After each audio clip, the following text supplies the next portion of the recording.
This is Pathway to Recovery, an SA Lifeline Foundation podcast featuring hosts Tara McCausland, who is the SA Lifeline Executive Director, and Justin B., a sex addict living in long-term recovery. We have conversations with experts and individuals who understand the pathway to healing from sexual addiction and betrayal trauma, because we believe that recovering individuals leads to the healing of families.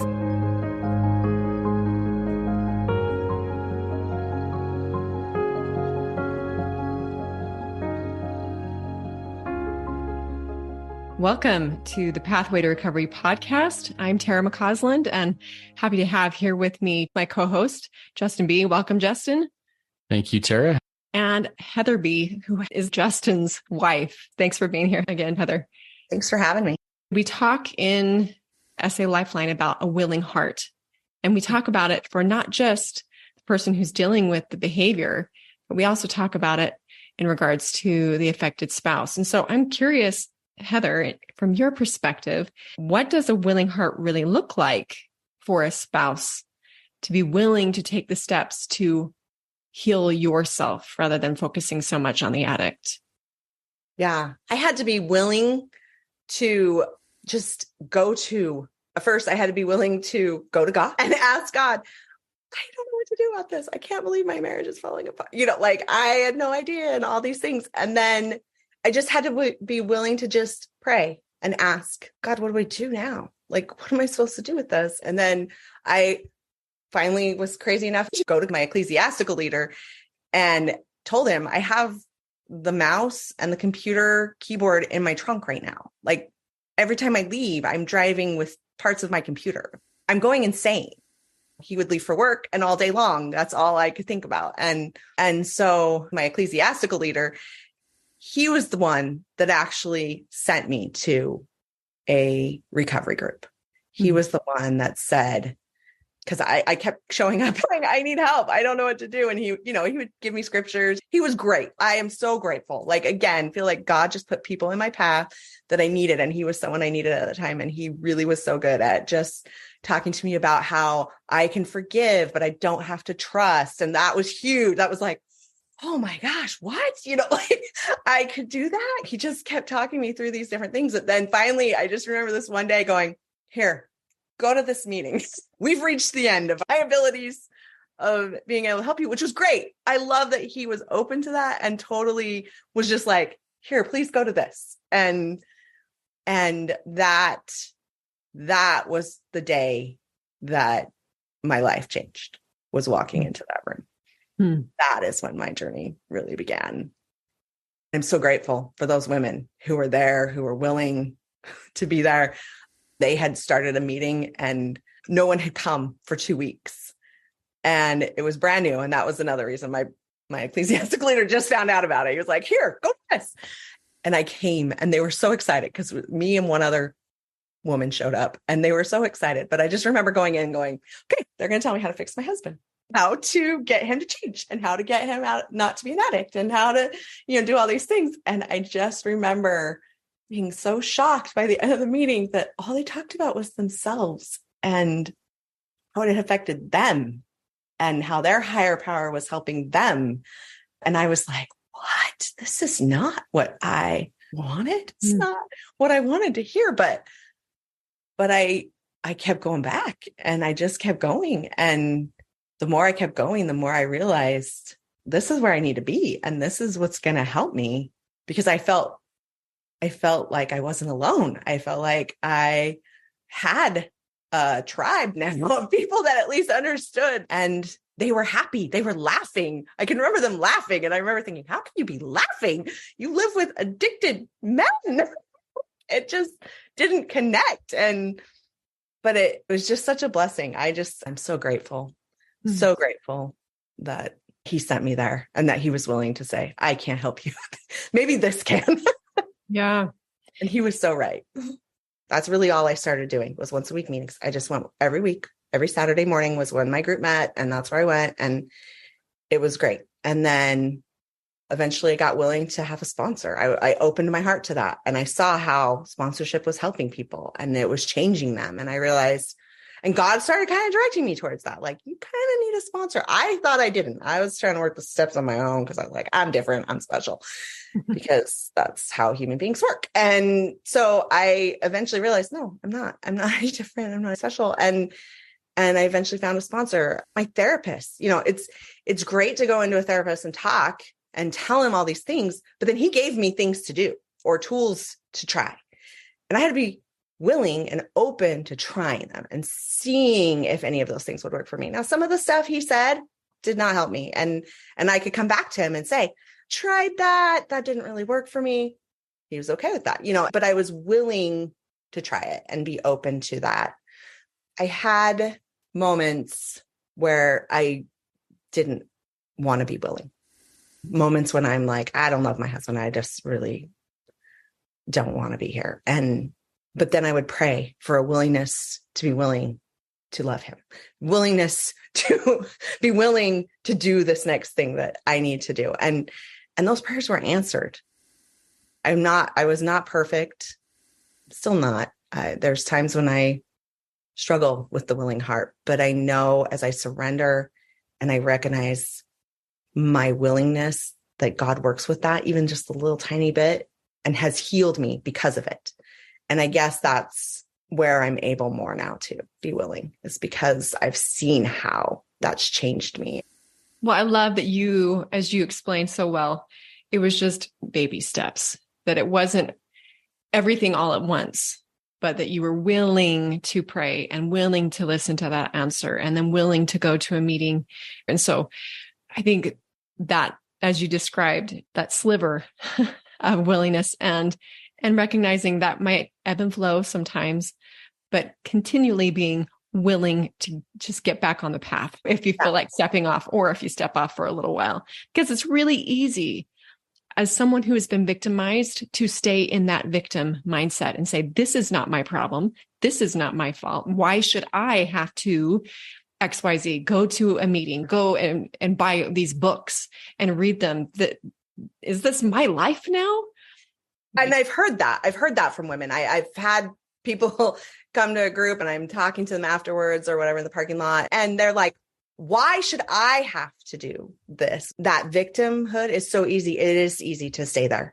But what I found it for me is when I stay there, I'm miserable and I'm stuck and I don't go anywhere. And I'm surrendering my power. I'm giving up my power to somebody else.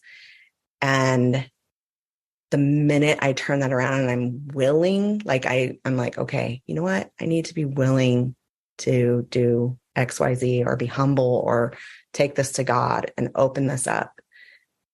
Then that's when the power comes back. I'm miserable. If I'm honest with myself, I'm miserable when I'm a victim and I stay there. Those emotions, those negative emotions are real and they're there and they hurt, but not working through them and just staying in that has never brought me peace or serenity.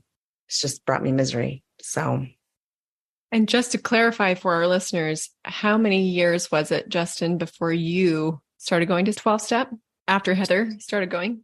So it will be 10 years that I'm in the rooms in September of this year. So in a couple of months. So it was over 7 years. It was over 7 years from the time she started her recovery journey before I actually started taking real steps. I sure tried a whole lot of things that I was willing to do, but they were all easier half measure type things. But until I stepped into the rooms, it was 7+ years. And that's remarkable. So you were really there for yourself, Heather, clearly, because you could see he would come along if you wanted to, but you found strength and peace and power in doing those things for yourself. I find that remarkable and so commendable. And look at you. And I'm grateful now.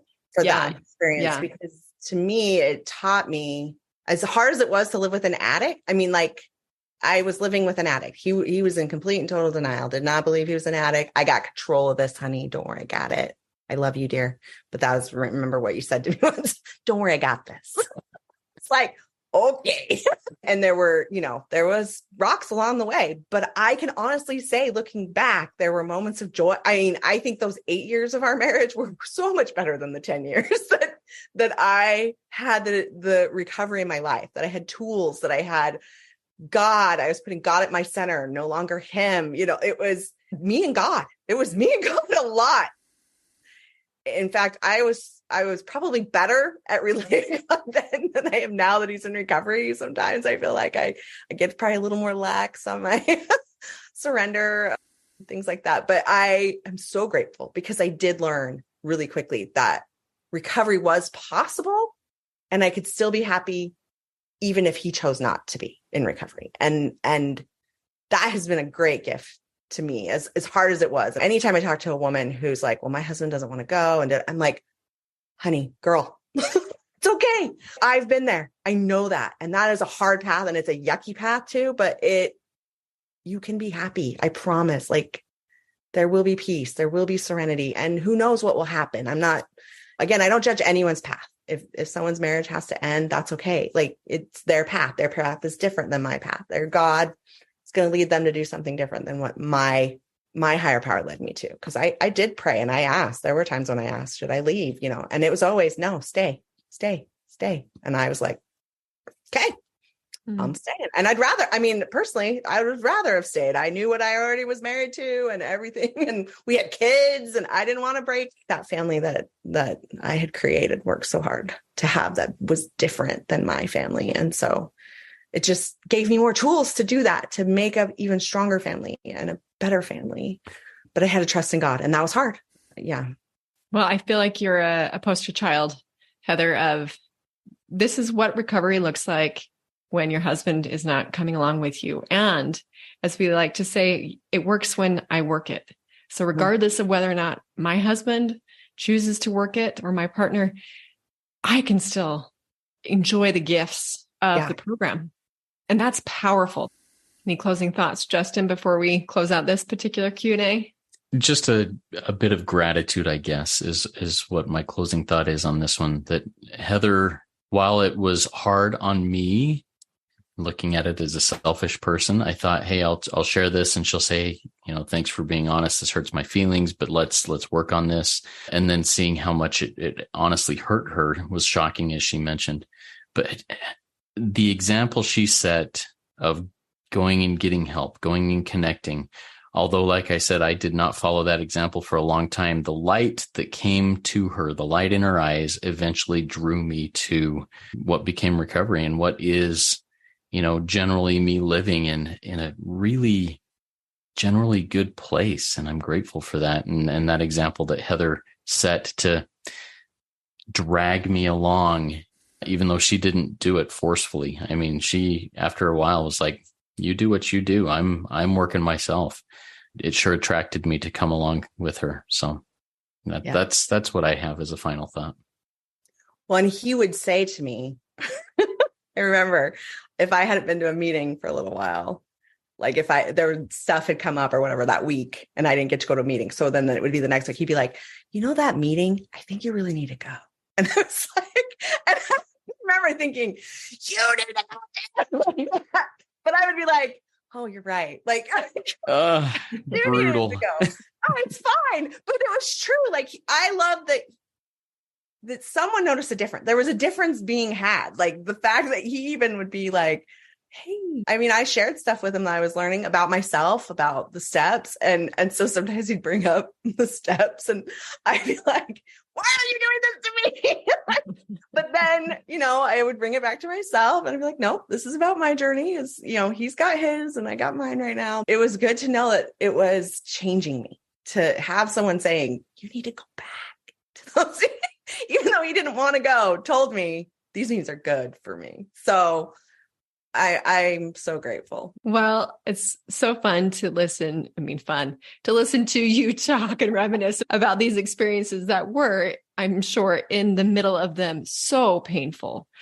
But I think you're witnessing to the fact that we can rise above this level of trauma and pain that in the moment can feel earth-shattering. Well, this has been so fun, again, to speak with the two of you together. grateful for how you're both doing individually and in your marriage. Recovery works. Yeah. Tools work. And I love to have evidence sitting before me that it does indeed work. Thank you so much to our listeners for being here. We're going to wrap up this Q&A. We'll see you next time. Thanks for joining us. We invite you to subscribe to this podcast so that you don't miss new episodes. And while you're at it, will you please leave us a 5-star rating and review to help us spread the good news that healing from sexual addiction and betrayal trauma is possible. We invite individuals who are struggling to join our virtual or in-person trauma-sensitive 12-step meetings. Meeting times and locations can be found at sal12step.org. You can find quality education at salifeline.org, and we hope that you will follow us on Instagram and Facebook. SA Lifeline is a 501c3 nonprofit organization, and we welcome donations. SA Lifeline, come heal with us.